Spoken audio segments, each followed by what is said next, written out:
We are Burning Youth, a blog collaborative of young adults who believe that the light outshines the darkness and our voices outlast the voices in our heads. We are louder.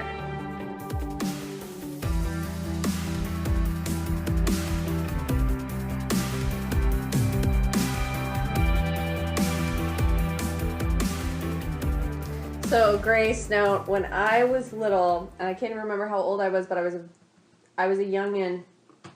When the first movie I ever went to a theater to see was Mulan, and I remember thinking that that was the most terrifying film anyone could watch. Like, I remember just the whole, like, Huns attacking them and the whole, like, battling thing and that one really creepy dude who kept, like, trying to kill her and stuff. Like, I remember thinking that that was really terrifying, and it haunted me for a long time after that. I remember thinking about it in bed at night, being scared. And so we decided to call this Defeating the Huns because I was thinking about those emotions I had as a little kid and thinking about how when you grow up and go through your teenage years and start facing all the pressures that come with being a young adult, you start to see that the biggest enemies you have are in your own mind, in your own head, in your own thoughts and emotions. And so I was thinking, those are the things in your head that are fighting you. Those are the scary things like that. Those are your inner Huns. Those are those big, scary dudes on the silver screen when you were little and you were scared of them, or at least I was when I was a kid. And now what they are things in your head that try to freak you out, psych you out, make you beat yourself up for stuff in the past, make you worry about the future, and rob you of your peace. And peace is something that is holy. It is a holy, divine gift given to us. And when we allow ourselves to get so wrapped up in our own negative thoughts, our own worries and fears, fear is a robber of peace and joy and present living. Like, I think we were talking about this earlier, and we talked about it in the last podcast about peace, and I think that fear is like the greatest enemy of peace. Yeah, I agree. I feel like so often we allow our own thoughts to run away with us so much that it causes us to perhaps hate ourselves in that moment, lash out in negative ways towards others, view our lives through a very negative tinted lens, not be able to handle situations properly because we're so caught up in what if this happens, what if this happens, what if I didn't do that good enough, I should have done this, I should have done that. And it's fears about who you are, that you're not capable. I know that's one of the greatest fears I struggle with, is this feeling of inadequacy, of I either didn't do something correctly or I will not do something correctly. Mm-hmm. And those fears sort of just go round and round like a whirlwind in your head until you feel like you can't handle anything. And then you start putting yourself down because you're beating yourself up about either something that happened or something that could possibly happen or, should have, could have, would have. I think this is something we all probably experience on different levels. Yeah, and I think that everyone probably experiences it differently, like how they handle fear. Like some people would might express their fear or their emotions outwardly towards other people, and then those people become confused as to what's going on with them, or it's more of an internal battle. But I think, it all starts as an internal battle, and then you express it in different ways, and it might come out in surprising ways of, you didn't mean to, express your fear that way. Maybe you don't even know that it is fear. Maybe you are being misunderstood as being angry or, jealous or hateful of yourself or of other people, but really it's all just stems back to what is not loving about this situation. Because I believe that fear is the opposite of love. Right. Fear is an abuser and an accuser. Yeah. I love that fear is the opposite of love, because it really is. Because, like, I love the verse, perfect love casts out fear. Mm-hmm. The opposite of love isn't hate, it's fear.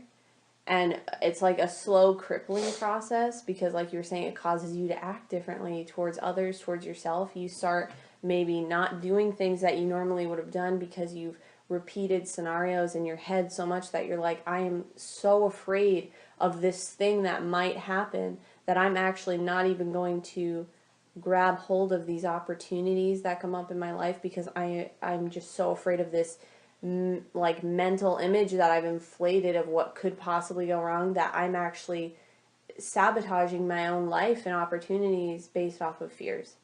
So it's this very real crippling that happens. It can be very, very dangerous when you allow those negative, fearful thoughts to just circle around in your head like a pack of vultures. Yeah. Flock. Flock of vultures. Pack of wolves. Pack of wolves. I love that metaphor of, hungry, angry wolves being like these negative thoughts, because it's like a devouring of your soul. It's a very real pain, and all kinds of things come from that, like anxiety and depression, and all those things stem out of this fear that repeats in your head.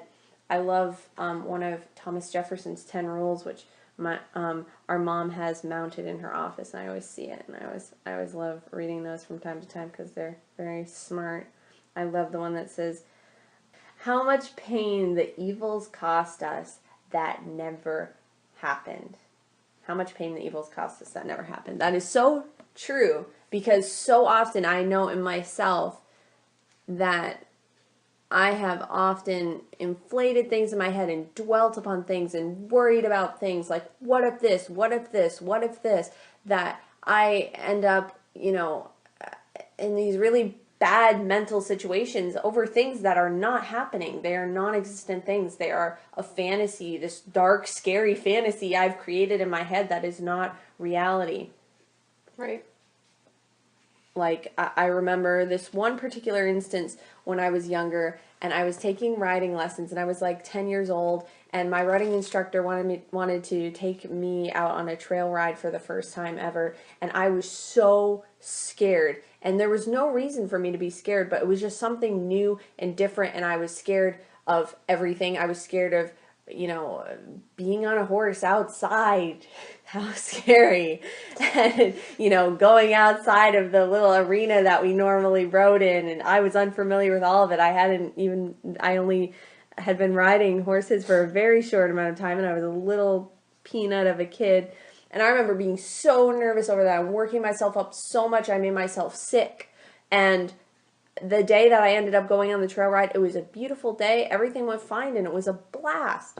And I remember thinking afterwards, like, I thought this was going to be the worst experience ever. Like, the horse was going to, like, get scared by everything and throw me off, and I would end up in the hospital with broken bones, and every possible thing that could go wrong I had imagined, and to the point of making myself ill over something that turned out to be really good. And so that I've noticed that in my life as I get older. It's just with different things, like, oh, what if this, what if that, what if this happens, being fearful for people that mean a lot to me, or being fearful in a situation when it's like you need to pull back and see, you know what?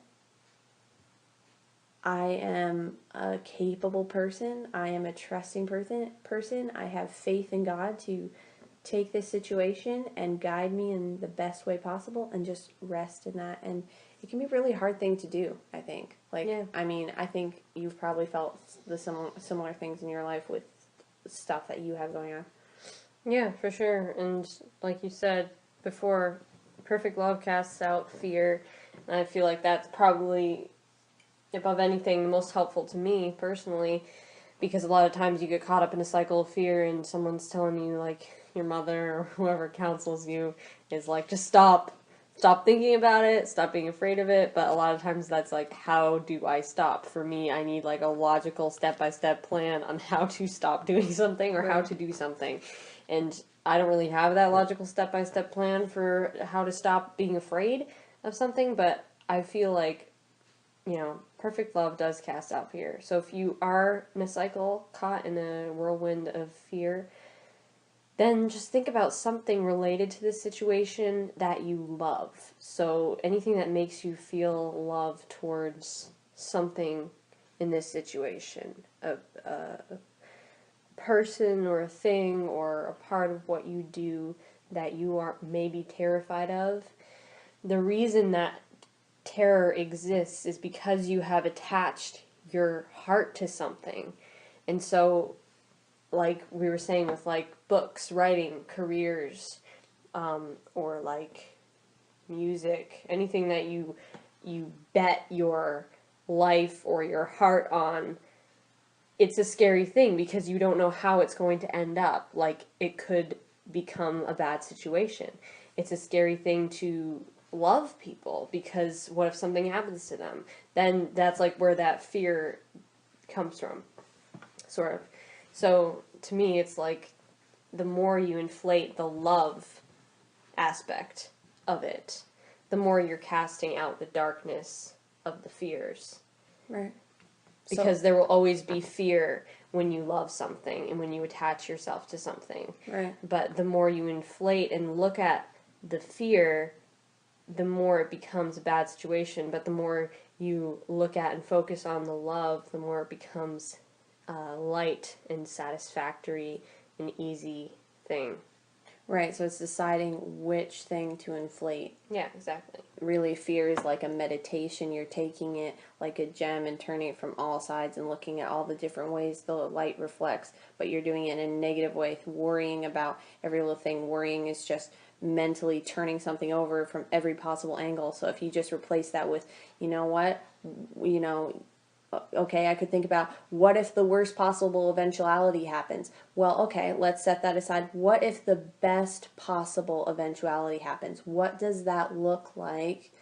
And let's meditate on that. Yeah, and that's so important. Like, even like just focusing on something, how it brings about an actual product in your life. Like, it's neurologically proven that your subconscious mind cannot differentiate between something that actually happened to you and something that you imagined. Right. So the more you imagine something, the more it becomes real to you and to your subconscious mind. Can't even tell the difference between if it was real or if it was just thought up in your brain. And so the more you think of the good things that could happen and the beautiful things that could happen, the more those become real to you, and I believe the more they manifest themselves in your life. I completely agree. And while we're on, like, you mentioned neuroscience, which I think is great because fear is just thought patterns you've created so many times, like a reoccurring fear that you have or that kind of torments you, torments your thought. Your thought process is just breaking that pattern. And I think, like you were saying about, choosing what you're going to dwell on, another thing you can do in addition, I feel like is really practical, is find things that trigger the fears and then avoid those things. Such as, like, if you find yourself worrying more when you're, on social media reading about current world events or turmoil that is causing you to lose your peace inwardly, or if it's, maybe just talking about things in your dramas or whatever, inflating it with your friends and like rehashing it over and over again. If it makes you have anxiety over it, then choose to not talk about that. Choose to, I'm gonna have an intention to talk about something else and not cause myself to have that trigger that makes me start fearing and puts me in that cycle. One for me was for a time in my life, this past year, I gave up caffeine for about 3 or 4 months, and I found that I had a reliance upon caffeinated drinks, that I was drinking a lot of coffee and a lot of energy drinks, and caffeine was accelerating all my negative thoughts, and I was becoming like just anxious, anxiety ridden all the time, and coming off of caffeine made like a night and day difference. So even like little practical things that you're like, wow, okay, maybe I'm high on caffeine or sugar. Maybe if I cleanse my diet a bit, I can help break that or make it easier to break thought patterns. Or if I don't talk about certain things, or if I don't, check out social media as often, or if I don't listen to the news, that helps me to find my center better and to break the cycle before it starts. Yeah, I agree. So those are a few ways that you can, just some open discussion. Tell us what you think. Tell us how you're dealing with your mind. It's an ongoing, beautiful learning process each and every day. And I love, we're going to just wrap it up with the verse we mentioned earlier from 1 John 4:18. There is no fear in love, but perfect love drives out fear. And I love that, drives it out. That's from the New International Version. And I love that. Just have that image today of love not just defeating fear or being the opposite of fear. Think of his love shining in you, driving out any fearful thought that could come against you. Live fearlessly today, guys. We love you. Thanks for listening. See you next time.